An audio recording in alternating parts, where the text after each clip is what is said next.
গভীর আলোচনায় স্বাগত। আজ আমরা কিছু গবেষণা আর অভিজ্ঞ পশু চিকিৎসকদের নোটস থেকে পোষা প্রাণীদের আচরণ আর ট্রেনিংয়ের খুঁটিনাটি বোঝার চেষ্টা করব। উদ্দেশ্যটা খুব সহজ, পোষ্য মালিকরা যেন তাদের প্রিয় বন্ধুদের আরেকটু ভালোভাবে বুঝতে পারেন। কিছু জরুরি আবার কিছু মজার তথ্য থাকবে। একদম, অনেকটা ধরুন দুজন ভেট বন্ধুর মতো যারা পোষ্য মালিকদের সাহায্য করতে বসেছি। আমরা দেখব প্রাণীরা আসলে শেখে কিভাবে, কেন কিছু আচরণ করে, আর সবচেয়ে জরুরি হলো কিভাবে আমরা ওদের সাথে একটা ভালো সম্পর্ক গড়ে তুলতে পারি, মানে পজিটিভ উপায়ে। হ্যাঁ, সেটাই। চলুন তাহলে শুরু করা যাক। আচ্ছা, প্রথম প্রশ্নটাই মনে আসে, এই যে প্রাণীরা শেখে এটা কিভাবে হয়? মানে আমরা যখন শেখাই না তখনও কি ওরা শেখে? অবশ্যই, ওরা তো সারাক্ষণই শিখছে, পরিবেশ থেকে শিখছে, আমাদের আচরণ দেখছে, সব কিছু থেকেই। ধরুন না, একটা বিড়াল হয়তো নিজে নিজেই বুঝে গেছে যে সকালবেলা মালিকের পায়ের কাছে একটু ঘুরঘুর করলেই খাবারটা পাওয়া যায়। হ্যাঁ, এটা তো প্রায়ই দেখি। এটা কিন্তু ওকে কেউ আলাদা করে হাতে ধরে শেখায়নি, ও নিজেই ওই সংযোগটা মানে অ্যাসোসিয়েশনটা তৈরি করে নিয়েছে। তার মানে ওরা ঘটনার মধ্যে একটা সম্পর্ক খুঁজে নেয়। ঠিক তাই, এটাকে বলে অ্যাসোসিয়েটিভ লার্নিং বা সহযোগী শিখন। এর আমার দুটো প্রধান ভাগ আছে। একটা হলো ক্লাসিক্যাল কন্ডিশনিং, আচ্ছা, যেখানে দুটো ঘটনা একসাথে ঘটতে দেখে ওরা একটা যোগসূত্র তৈরি করে। যেমন ধরুন ওই যে প্যাভলভের পরীক্ষা, ঘন্টার শব্দের সাথে খাবারের সংযোগ। আর দ্বিতীয়টা হলো অপারেন্ট কন্ডিশনিং, যেটা কিন্তু ট্রেনিংয়ের জন্য খুব খুব জরুরি। এখানে প্রাণীটা শেখে যে তার কোনো একটা আচরণের ফল কি হতে পারে, ভালো কিছু মানে পুরস্কার, অথবা হতে পারে খারাপ কিছু মানে কোনো শাস্তি বা অপ্রীতিকর অনুভূতি। আর এই অপারেন্ট কন্ডিশনিং এর মধ্যেই তো সবচেয়ে কার্যকর হলো এই পজিটিভ রিইনফোর্সমেন্ট, তাই না? মানে ভালো কাজ করলে ভালো কিছু পাওয়া। একদম ঠিক ধরেছেন। পজিটিভ রিইনফোর্সমেন্ট বা আমরা সংক্ষেপে বলি আর+, মানে হলো প্রাণীটা যখন আপনার চাওয়া মতো কোনো আচরণ করছে তখন তাকে এমন কিছু দেওয়া যা তার ভালো লাগে। যেমন হতে পারে খাবার, একটু আদর, হয়তো ওর প্রিয় খেলনাটা দিয়ে খেলতে দেওয়া, বা শুধু একটু প্রশংসা। এর ফলে কি হয়, ওই ভালো আচরণটা ও আবার করতে চাইবে, সম্ভাবনাটা বেড়ে যায়। আর এটা শুধু যে কার্যকর তাই না, এটা সবচেয়ে মানবিক পদ্ধতিও। মানবিক কেন বলছেন? কারণ এতে প্রাণীটা আনন্দের সাথে শেখে, কোনো ভয় থেকে নয়, সম্পর্কটাও সুন্দর থাকে। খাবার পুরস্কারটা তো খুব কমন। বিড়াল বা কুকুরের জন্য ছোট টেস্টি টুকরো যেগুলো তাড়াতাড়ি খেয়ে ফেলা যায়, সেগুলোই কি বেশি ভালো কাজ করে? হ্যাঁ, বিশেষ করে ট্রেনিংয়ের সময় আমরা বলি হাই ভ্যালু ট্রিট, মানে যেটা ওর খুব পছন্দের। তাহলে মনোযোগটা ধরে রাখা সহজ হয়। তবে একটা জিনিস খেয়াল রাখতে হবে, যেন অতিরিক্ত খাবার না হয়ে যায়। ও আচ্ছা, ক্যালোরির ব্যাপারটা। হ্যাঁ, দিনের যে মূল খাবার সেখান থেকে কিছুটা অংশ ট্রেনিংয়ের জন্য ব্যবহার করা যেতে পারে। আবার দেখুন, সব প্রাণী কিন্তু শুধু খাবারেই একরকমভাবে সাড়া দেয় না। ঠিক, কারো হয়তো একটু আদর পেলেই দারুণ লাগে, বা হয়তো খেলতে পারাটাই তার কাছে সবচেয়ে বড় পুরস্কার। যেমন ধরুন ঘোড়ার ক্ষেত্রে অনেক সময় দেখি যে চাপ সরিয়ে নেবাটাই ওদের কাছে একটা পুরস্কারের মতো কাজ করে। একদম। ঘোড়া বা গবাদি পশুর প্রশিক্ষণে অনেক সময় আমরা চাপ ব্যবহার করি কিছু করানোর জন্য, আর যখন ও সঠিক কাজটা করে তখন সেই চাপটা সরিয়ে নিই। এটা অবশ্য নেগেটিভ রিইনফোর্সমেন্ট, মানে আর-। আমরা এটা নিয়েও পরে কথা বলবো। আচ্ছা আচ্ছা। কিন্তু হ্যাঁ, ইতিবাচক পুরস্কার হিসেবে ঘোড়ার জন্য গায়ে হালকা চাপড় দেওয়া বা মুখে গুড বয় বা সাবাস বলাও কিন্তু কাজ করে। মূল ব্যাপার হলো আপনার প্রাণীটির জন্য কোনটা পুরস্কার সেটা খুঁজে বের করতে হবে, আর সেটা ঠিক সময়ে দিতে হবে। ঠিক সময়ে মানে যখন কাজটা করছে ঠিক সেই মুহূর্তে। হ্যাঁ, বিশেষ করে যখন নতুন কিছু শেখাচ্ছেন তখন প্রতিবার ঠিক কাজটা করলেই পুরস্কার দেওয়াটা জরুরি। এটাকে বলে কন্টিনিউয়াস রিইনফোর্সমেন্ট। ও, আচরণটা একবার মোটামুটি শিখে গেলে তখন কিন্তু আর প্রতিবার না দিলেও চলে, তখন মাঝে মাঝে দিলেই হয়। এটাকে বলে ইন্টারমিটেন্ট রিইনফোর্সমেন্ট। এটা বরং আচরণটাকে আরো বেশি স্থায়ী করে তোলে। ইন্টারেস্টিং। আর একটা মজার টেকনিক আছে, ক্যাপচারিং। ধরুন আপনার কুকুরছানাটা কোনো ইনস্ট্রাকশন ছাড়াই নিজে থেকেই শান্ত হয়ে বসলো। আপনি ঠিক ওই মুহূর্তেই ওকে একটা ট্রিট দিলেন আর প্রশংসা করলেন। বাহ, তাহলেও বুঝবে যে শান্ত হয়ে বসাটা একটা ভালো কাজ। একদম, নিজে থেকেই করা ভালো আচরণকে পুরস্কৃত করা। দারুণ তো। কিন্তু মানে সবসময় তো শুধু পুরস্কার দিয়ে কাজ হয় না, ধরুন কোনো একটা খারাপ অভ্যাস ছাড়াতে হবে, তখন তো অনেকেই শাস্তির কথা ভাবেন, যদিও আমি শুনেছি এর অনেক ঝুঁকি আছে। ঝুঁকি শুধু না, শাস্তি প্রয়োগে অনেক সমস্যাও হতে পারে। দেখুন, শাস্তি বা পানিশমেন্টের উদ্দেশ্য হলো কোনো অবাঞ্ছিত আচরণ কমানো। এটা দুভাবে হতে পারে। একটা হলো পজিটিভ পানিশমেন্ট, P+, মানে কোনো একটা অপ্রীতিকর কিছু যোগ করা। যেমন ধরুন, বিড়ালটা সোফায় আঁচড়াচ্ছে, আপনি ওর গায়ে একটু জল স্প্রে করলেন। আচ্ছা। আরেকটা হলো নেগেটিভ পানিশমেন্ট, মানে ওর পছন্দের কোনো কিছু সরিয়ে নেওয়া। যেমন কুকুরটা খেলার সময় বেশি উত্তেজিত হয়ে কামড়ে দিল, আপনি সাথে সাথে খেলা বন্ধ করে উঠে চলে গেলেন, ওর খেলার সুযোগটা চলে গেল। বুঝেছি, কিন্তু সমস্যাটা কোথায় তাহলে? প্রথম আর সবচেয়ে বড় সমস্যা হলো শারীরিক শাস্তি। মারা, আঘাত করা, এগুলো একেবারেই অগ্রহণযোগ্য। অমানবিক তো বটেই, উল্টো ফল হয়। কি রকম? প্রাণীটার মধ্যে ভয়, উদ্বেগ, এমনকি আগ্রাসী মনোভাব তৈরি হতে পারে। মালিকের উপর থেকে বিশ্বাসটাই চলে যায়, সম্পর্ক নষ্ট হয়ে যায়। এটা কখনোই করা উচিত নয়। একদমই না। দ্বিতীয়ত, শাস্তি যদি ঠিক সময়ে বা ঠিক আচরণের সাথে প্রয়োগ না করা হয়, ও বুঝতেই পারে না কেন শাস্তিটা পেল। হয়তো আপনি বাড়ি ফিরে দেখলেন জুতো ছেঁড়া, তখন বকা দিলেন, কিন্তু ও তো কাজটা করেছে অনেক আগে। আপনার বকার সাথে জুতো ছেঁড়া সম্পর্কটাও বুঝবে না, এতে শুধু বিভ্রান্তি বাড়ে। সময়ের ব্যাপারটা খুব জরুরি। খুবই। তৃতীয়ত, শাস্তি সাধারণত বলে দেয় কোনটা করা যাবে না, কিন্তু তার বদলে কোনটা করা উচিত সেটা কিন্তু শেখায় না। আর সবচেয়ে বড় ঝুঁকি হলো শাস্তির কারণে যে ভয় বা উদ্বেগ তৈরি হয়, সেটা থেকে আবার নতুন কোনো আচরণগত সমস্যা শুরু হয়ে যেতে পারে। আচ্ছা, তাহলে ওই যে নেগেটিভ রিইনফোর্সমেন্ট R- বললেন, ওটা কি শাস্তি নয়? না, এখানেই অনেকে গুলিয়ে ফেলেন। R- কিন্তু শাস্তি নয়, এটাও একটা শেখার পদ্ধতি। এখানে কোনো একটা খারাপ লাগা বা অপ্রীতিকর অবস্থা সরিয়ে নেওয়া হয়, যাতে কাঙ্ক্ষিত আচরণটা বাড়ে। উদাহরণ দিলে ভালো হয়। যেমন ধরুন, ওই যে বললাম হেড হল্টার পরিয়ে কুকুরকে হাঁটাচ্ছেন, যখন ও টানাটানি করে তখন হল্টারের একটা চাপ ওর মুখে পড়ে। যেই ও টানাটানি না করে আপনার পাশে সুন্দর করে হাঁটে, অমনি চাপটা কমে যায়। ও আচ্ছা, চাপ থেকে মুক্তি পাওয়াটাই পুরস্কারের মতো। এখানেও খুব সতর্ক থাকতে হয়, কারণ এটাও একটা অপ্রীতিকর অনুভূতির উপর ভিত্তি করে কাজ করে। অতিরিক্ত ব্যবহার করলে বা ভুলভাবে করলে প্রাণীর মধ্যে স্ট্রেস তৈরি হতে পারে। এই যে এত ভয়, উদ্বেগ বা স্ট্রেসের কথা আসছে, এগুলো প্রাণীদের মধ্যে চেনাটা তো খুব দরকারি মনে হচ্ছে। না চিনতে পারলে তো ট্রেনিং বা দৈনন্দিন জীবন দুটোই কঠিন। খুবই জরুরি। ভয়, উদ্বেগ আর স্ট্রেস আমরা সংক্ষেপে বলি FAS। এগুলো প্রাণীর শেখার ক্ষমতাকে ভীষণভাবে কমিয়ে দেয়। তাই নাকি? হ্যাঁ, স্ট্রেসের সময় শরীরে কর্টিসল বলে একটা হরমোন বেরোয়। এটা বেশি মাত্রায় থাকলে মস্তিষ্কের স্বাভাবিক কাজ, মানে শেখা বা মনে রাখা, ব্যাহত হয়। তাই প্রাণীটার শারীরিক ভাষা বা বডি ল্যাঙ্গুয়েজ বোঝাটা খুব দরকার। এই লক্ষণগুলো কি সব প্রাণীর ক্ষেত্রে একই রকম নাকি আলাদা? কিছুটা মিল থাকলেও প্রজাতি অনুযায়ী বেশ কিছু পার্থক্য আছে, আর সবসময় খুব স্পষ্ট নাও হতে পারে। অনেক সময় খুব সূক্ষ্ম ইঙ্গিত থাকে। যেমন কুকুরের ক্ষেত্রে কি কি দেখতে পারি?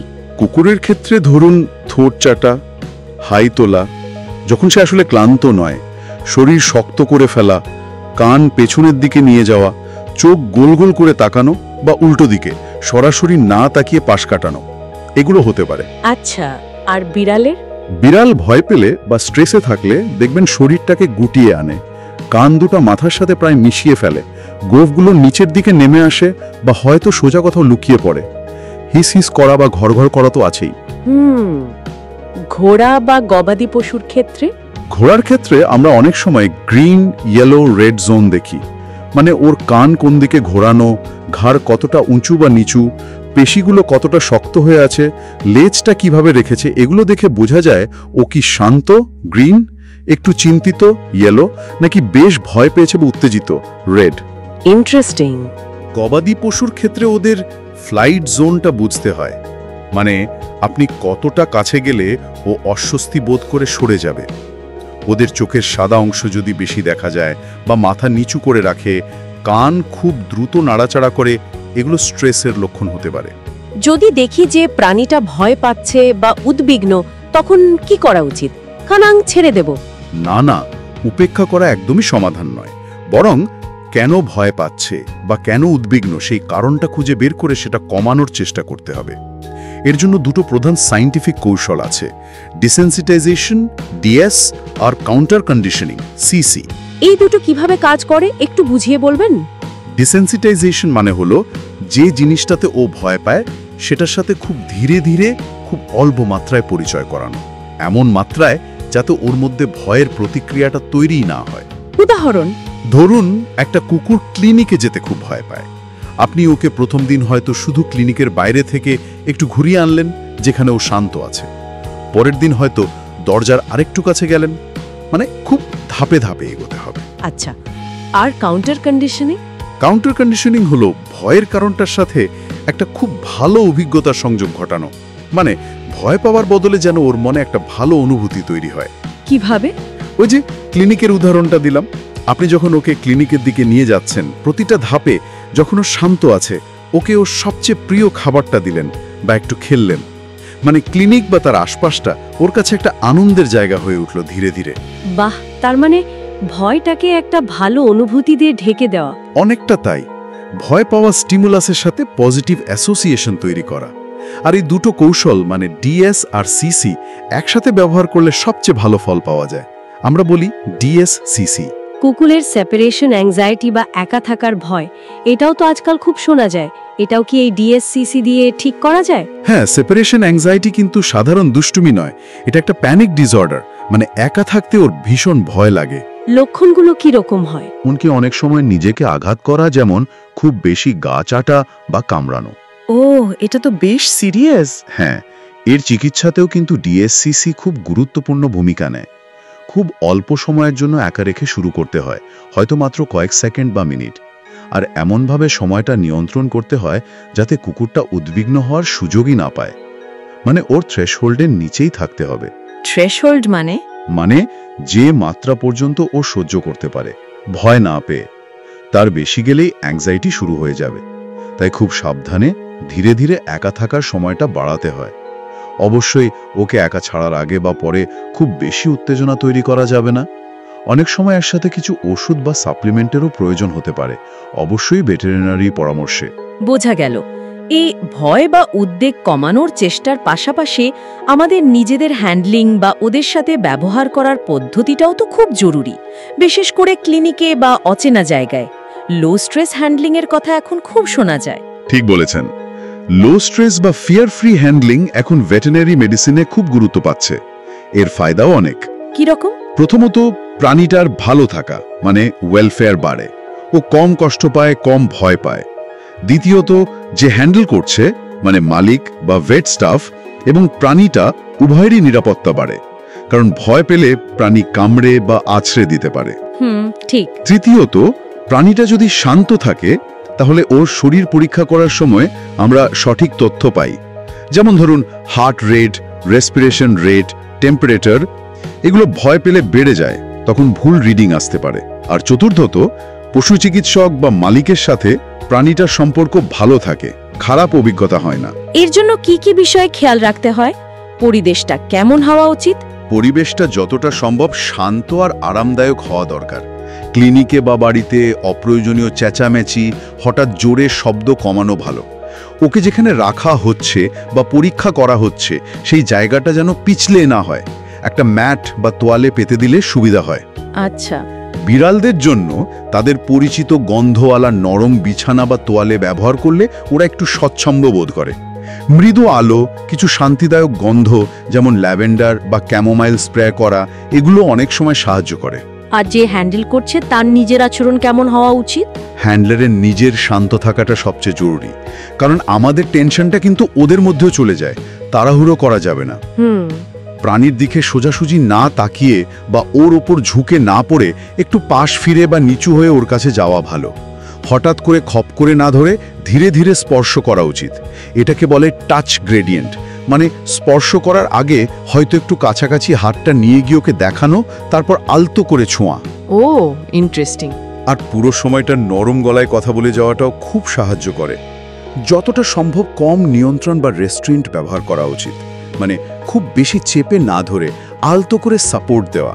প্রয়োজনে তোয়ালে দিয়ে আলতো করে মুড়ে নেওয়া যেতে পারে, কিন্তু খুব টাইট করে নয়। বিভিন্ন প্রাণীর জন্য নিশ্চয়ই কিছু আলাদা কৌশলও আছে। হ্যাঁ, তা তো আছেই। যেমন বিড়ালের জন্য টপ লোডিং ক্যারিয়ার, মানে যেটার ছাদটা খোলা যায়, সেটা ব্যবহার করা অনেক সুবিধাজনক। ওকে টেনে হিঁচড়ে বের করতে হয় না। ঠিক। আগে বিড়ালকে ঘাড়ের চামড়া তোড়ে তোলা হতো, স্ক্রাফিং। এখন সেটাকে নিরুৎসাহিত করা হয়, কারণ ওটা ওদের জন্য স্ট্রেসফুল হতে পারে। কুকুরের ক্ষেত্রে যদি মাসল পড়াতেই হয়, সেটাও জোর করে নয়, ট্রেনিংয়ের মাধ্যমে পজিটিভলি পড়াতে শেখানো উচিত। ঘোড়া বা গবাদি পশুর ক্ষেত্রে? ঘোড়াকে ধরার সময় সাধারণত বাম দিক থেকে ওর কাঁধের কাছে অ্যাপ্রোচ করাটা নিরাপদ বলে মনে করা হয়। গবাদি পশুর ক্ষেত্রে ওদের ফ্লাইট জোন আর পয়েন্ট অফ ব্যালেন্স বুঝে ওদের ধীরে ধীরে সরাতে হয়। চিৎকার করা বা ইলেকট্রিক রড ব্যবহার করা একদমই উচিত নয়। শান্ত থাকা, ধীরে চলা, ওদের ভাষা বোঝার চেষ্টা করা, এটাই আসল। মূল কথা হলো ওদের দৃষ্টিকোণ থেকে দেখা। একদম, ওদের স্বাচ্ছন্দ্যকে গুরুত্ব দেওয়া। প্রাণীর ছোটবেলার অভিজ্ঞতাগুলো, মানে বিকাশের প্রথম দিকের সময়টা, সেটাও তো আচরণের ওপর দারুণ প্রভাব ফেলে, তাই না? বিশেষ করে ওই সামাজিকীকরণ বা সোশ্যালাইজেশন পিরিয়ডটা খুব খুব গুরুত্বপূর্ণ। কুকুরদের ক্ষেত্রে সাধারণত 3 সপ্তাহ থেকে 12 বা 14 সপ্তাহ বয়স পর্যন্ত, আর বিড়ালদের ক্ষেত্রে 2 সপ্তাহ থেকে 7 বা 9 সপ্তাহ বয়স পর্যন্ত সময়টাকে বলা হয় ক্রিটিক্যাল সোশ্যালাইজেশন পিরিয়ড।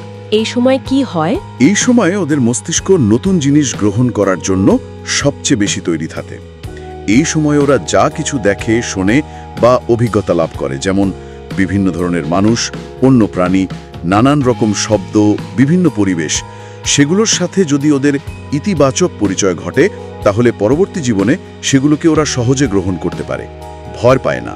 আর যদি না হয়, যদি এই সময়টায় খুব সীমিত পরিবেশে থাকে, তাহলে পরবর্তী জীবনে নতুন পরিস্থিতি বা অপরিচিত মানুষ বা প্রাণীর সাথে মানিয়ে নিতে ওদের খুব সমস্যা হয়। ভয় পাওয়া, উদ্বেগ বা এমনকি আগ্রাসী আচরণের মতো সমস্যাও দেখা দিতে পারে। অপর্যাপ্ত সামাজিকীকরণের প্রভাব কিন্তু দীর্ঘস্থায়ী হতে পারে। এই কারণেই কি পাপি বা কিটেন ক্লাসগুলো এত দরকারি? হ্যাঁ, একটা কারণ তো বটেই। কারণ এই ক্লাসগুলোতে ওরা একটা নিয়ন্ত্রিত আর নিরাপদ পরিবেশে অন্য কুকুরছানা বা বিড়ালছানা এবং নতুন মানুষের সাথে মেশার সুযোগ পায়। এটা ওদের সামাজিক দক্ষতা বাড়াতে সাহায্য করে। একই সাথে খেলার ছলে কিছু প্রাথমিক ট্রেনিংও হয়ে যায়। আচ্ছা, এবার একটু সাধারণ সমস্যা নিয়ে কথা বলি, যেমন কুকুরের হাউস ট্রেনিং, মানে ঠিক জায়গায় বাথরুম করতে শেখানো। এটা নিয়ে তো নতুন মালিকেরা প্রায়ই সমস্যায় পড়েন। হ্যাঁ, এটা একটা ধৈর্যের পরীক্ষা বটে। তবে কয়েকটা জিনিস মাথায় রাখলে বিষয়টা সহজ হয়ে যায়। মূল মন্ত্র হলো ধারাবাহিকতা আর ব্যবস্থাপনা। কিরকম? প্রথমত, কুকুরছানার বাথরুমের প্রয়োজনটা কখন হচ্ছে সেটার কিছু লক্ষণ চেনার চেষ্টা করতে হবে। যেমন হঠাৎ মাটি শোকা শুরু করা, বা এক জায়গায় ঘোরাঘুরি করা, বা একটু ছটপট করা। দ্বিতীয়ত, একটা নির্দিষ্ট রুটিন মেনে চলতে হবে। ঘুম থেকে ওঠার পর, প্রতিবার খাওয়ার পর, খেলার পর নিয়ম করে ওকে বাইরে বা নির্দিষ্ট টয়লেট স্পটে নিয়ে যেতে হবে। আর সেখানে যদি ও পটি করে, তাহলে সাথে সাথে প্রচুর প্রশংসা করতে হবে। হয়তো একটা ছোট্ট ট্রিটও দেয়া যেতে পারে। আর যদি ভেতরে করে ফেলে? যদি দুর্ঘটনা ঘটে যায়, তাহলে বকাঝকা বা শাস্তি দিয়ে কোনো লাভ নেই। তাতে ও ভয় পাবে, কিন্তু শিখবে না। বরং চুপচাপ কোনো এনজাইম ক্লিনার দিয়ে জায়গাটা পরিষ্কার করে ফেলতে হবে, যাতে গন্ধটা পুরোপুরি চলে যায়। গন্ধ থাকলে আবার ওখানেই করবে? হ্যাঁ, করার সম্ভাবনা থাকে। আর তৃতীয়ত, যখন আপনি ওকে চোখে চোখে রাখতে পারছেন না, তখন ওকে এমন একটা জায়গায় রাখতে হবে যেখানেও দুর্ঘটনা ঘটাতে পারবে না, যেমন একটা প্লে পেন বা ক্রেট। তবে ক্রেট ট্রেনিংটা পজিটিভলি করাতে হবে। ক্রেট যেন ওর কাছে একটা নিরাপদ আশ্রয়ের মতো হয়, শাস্তির জায়গা নয়। বুঝেছি। আর ছোট কুকুরছানা বা বিড়ালছানাদের ওই কামড়ানো বা আঁচড়ানোর অভ্যাসটা খেলার সময় প্রায়ই করে? হ্যাঁ, মুখে নেয়া বা নিপিং আর আঁচড়ানোটা ওদের খেলারই একটা অংশ। বিশেষ করে কুকুরছানাদের ক্ষেত্রে দাঁত ওঠার সময় এটা বাড়ে। কিন্তু ওদের শেখাতে হবে যে মানুষের চামড়া খেলার জিনিস নয়। কিভাবে শেখানো যায়? যখনই খেলার সময় ও একটু জোরে কামড়া বা আঁচড় দেবে, তখনই আউচ বলে খেলাটা কিছুক্ষণের জন্য থামিয়ে দিতে হবে। ও বুঝবে যে বেশি জোরে কামড়ালে বা আঁচড়ালে মজাটা বন্ধ হয়ে যায়। আচ্ছা। ওর খেলার জন্য উপযুক্ত চিউ টয় বা স্ক্র্যাচিং পোস্ট দিতে হবে। যখনও আপনার হাত বা পা কামড়াতে আসছে, তখন ওর মুখে একটা খেলনা দিয়ে মনোযোগটা সেদিকে ঘুরিয়ে দিতে হবে। আর ওই যে লাফিয়ে গায়ে ওঠা, ওটাও তো খুব কমন। ওটা সাধারণত করে মনোযোগ আকর্ষণের জন্য। সমাধানটাও সেভাবেই করতে হবে। যখন ও লাফিয়ে উঠছে তখন ওকে একদম পাত্তা না দেওয়া, কোনো কথা না বলা, ওর দিকে না তাকানো, এমনকি ওকে ঠেলে সরিয়েও না দেওয়া। তাহলে যখন ও শান্ত হয়ে চার পায়ে দাঁড়াবে বা বসবে, ঠিক তখনই ওকে মনোযোগ দেওয়া, আদর করা বা প্রশংসা করা। মানে ও শিখবে যে লাফিয়ে নয়, শান্ত থাকলেই আদর পাওয়া যায়। বাহ, দারুণ সব টিপস। আচ্ছা, এত কিছু আলোচনার পর একটা জরুরি প্রশ্ন, কখন মালিকদের বোঝা উচিত যে সমস্যাটা আর নিজেরা সামলাতে পারছেন না, এবার পেশাদার সাহায্য নেওয়া দরকার? এটা খুব ভালো প্রশ্ন। দেখুন, যদি আচরণগত সমস্যাটা খুব তীব্র হয়, যেমন ধরুন মারাত্মক আগ্রেশন, যেটা নিজের বা অন্য কারোর জন্য বিপজ্জনক হতে পারে, অথবা তীব্র ভয় বা উদ্বেগ যা কিছুতেই কমছে না এবং প্রাণীটার জীবনযাত্রার মান কমিয়ে দিচ্ছে, অথবা যখন সমস্যাটা এমন পর্যায়ে চলে গেছে যে সেটা প্রাণী বা পরিবারের অন্যান্য স্বাভাবিক জীবনযাত্রা ব্যাহত করছে, যেমন সেপারেশন অ্যাংজাইটির কারণে যদি কুকুর বাড়ি একা থাকতে না পারে বা প্রতিবেশীদের জীবন অতিষ্ঠ করে তোলে, এরকম পরিস্থিতিতে অবশ্যই পেশাদার সাহায্য নেওয়া উচিত। এই সাহায্যটা কাদের কাছ থেকে পাওয়া যেতে পারে, মানে কার কাছে যাওয়া উচিত? প্রথম ধাপ হলো আপনার নিয়মিত পশু চিকিৎসক বা ভেটেরিনেরিয়ান। তিনি প্রথম দেখবেন যে আচরণের এই পরিবর্তনের পেছনে কোনো শারীরিক অসুস্থতা বা ব্যথা লুকিয়ে আছে কিনা। অনেক সময় শারীরিক সমস্যার কারণেও আচরণ বদলে যায়। ঠিক। তিনি প্রাথমিক কিছু পরামর্শ দিতে পারেন, প্রয়োজনে কিছু ঔষধও প্রেসক্রাইব করতে পারেন। যদি সমস্যাটা আরও জটিল বা গভীর মনে হয়, তাহলে তিনি একজন ভেটেরিনারি বিহেভিয়ারিস্টের কাছে রেফার করতে পারেন। ভেটেরিনারি বিহেভিয়ারিস্ট কারা? এরা হলেন সেই পশু চিকিৎসক যারা প্রাণীর আচরণ এবং আচরণগত সমস্যার চিকিৎসায় বিশেষজ্ঞ। তারা বিস্তারিতভাবে কেসটা দেখেন, রোগ নির্ণয় করেন এবং একটা সম্পূর্ণ চিকিৎসা পরিকল্পনা তৈরি করেন, যার মধ্যে আচরণ পরিবর্তন কৌশল এবং প্রয়োজনে ঔষধও থাকতে পারে। আচ্ছা, আর ট্রেনার? হ্যাঁ, ভালো যোগ্যতা সম্পন্ন ট্রেনাররাও সাহায্য করতে পারেন, বিশেষ করে আচরণ পরিবর্তনের কৌশলগুলো প্রয়োগ করতে এবং মালিককে সেগুলো সঠিকভাবে শেখাতে। তবে এখানে খুব জরুরি হলো যাচাই করে নেওয়া। কি যাচাই করা? যাচাই করতে হবে যে ট্রেনার অবশ্যই বিজ্ঞানসম্মত এবং ইতিবাচক পদ্ধতি ব্যবহার করেন কিনা, মানে পজিটিভ রেনফোর্সমেন্ট ভিত্তিক ট্রেনিং করান কিনা। কোনো রকম জোর জবরদস্তি, ভয় দেখানো বা শাস্তিমূলক অ্যাপ্রোচ ব্যবহার করেন এমন কারো কাছে না যাওয়াই ভালো। ট্রেনারের সার্টিফিকেশন, অভিজ্ঞতা এবং অ্যাপ্রোচ সম্পর্কে জেনে নেওয়াটা খুব জরুরি। একদম ঠিক। আজকের আলোচনাটা কিন্তু দারুণ হলো। আমরা প্রাণীরা কিভাবে শেখে সেখান থেকে শুরু করে পজিটিভ ট্রেনিংয়ের গুরুত্ব, ভয় বা উদ্বেগ চেনার উপায়, লো স্ট্রেস হ্যান্ডলিং আর কিছু খুব কমন সমস্যার সমাধান নিয়ে অনেক কথা বললাম।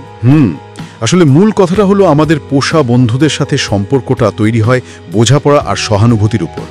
ওদের আচরণগুলোকে সমস্যা হিসাবে না দেখে সেগুলোর পেছনের কারণটা বোঝার চেষ্টা করা আর তারপর বিজ্ঞানসম্মত ও মানবিক উপায়ে ওদের সাহায্য করা, এটাই আসল।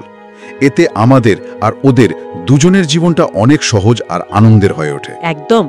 আজকের এই আলোচনাগুলো হয়তো সেই বোঝাপড়ার পথেই আরেকটু এগোতে সাহায্য করবে। শেষ করার আগে একটা জিনিস শুধু ভাবছিলাম, আমরা তো ওদের আচরণ পরিবর্তনের চেষ্টা করি, কিন্তু এই পুরো প্রক্রিয়ায় আমাদের নিজেদের আচরণ, আমাদের ধৈর্য, আমাদের বোঝার ক্ষমতাও কি একটু একটু করে বদলায় না? হয়তো ওদের শেখাতে গিয়ে আমরা নিজেরাও অনেক কিছু শিখি। খুব সত্যি কথা, হয়তো সেটাই সবচেয়ে বড় শিক্ষা। আচ্ছা, আজ তাহলে আসি। হ্যাঁ, বিদায়। বিদায়।